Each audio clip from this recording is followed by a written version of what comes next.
हे सगळे दुबार मतदार आहेत. हे एवढे सगळे दुबार मतदार आहेत. हे मी तुम्हाला आता जेवढे फक्त मतदारसंघ सांगितले तेवढ्यातले फक्त दुबार मतदार आहेत.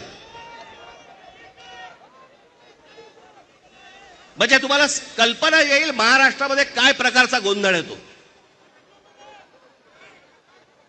आणि एवढे पुरावे दिल्यानंतर देखील हट्ट सुरू आहे की नाही नाही कोर्टाने सांगितलंय जानेवारीत निवडणुका घ्या. कशा घ्या, का घ्या, कोणाला आहे घाई.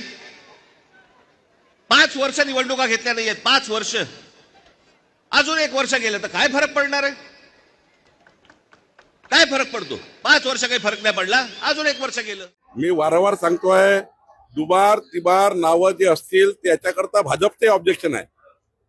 सर्वात पहिले ऑब्जेक्शन घेणारी भारतीय जनता पार्टी आहे. कारण ऍडिशन होता, डिलिशन होत नाही.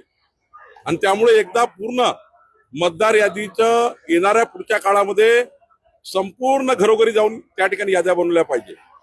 दुबार मतदार यादी ही आतापासून नाही आहे, मागच्या 25 वर्षापासून आहे. आम्ही सुद्धा हायकोर्टात, आमचे देवेंद्र फडणवीस हायकोर्टमध्ये गेले होते या कारणाकरता. त्यामुळे दुबार यादी आजची नाही आहे. दुबार यादीवर तुमची लोकसभा झाली, विधानसभा झाल्या. जोपर्यंत संपूर्ण यादी स्क्रॅप होत नाही तोपर्यंत दुबार नोंदणी ही कमी होणार नाही. कारण डिलिशन करत नाहीये आपण, ऍडिशन करतोय मतदार यादीमध्ये. मी समजा सावलीला राहायला आलो, सावलीमध्ये माझं नाव येतं, पण तिकडे नाव राहतं, ते नाव कमी होत नाही. आणि त्यामुळे ऍडिशन डिलिशन वेगळा आहे. पण हा मोर्चा खोटारडा लोकांचा आहे.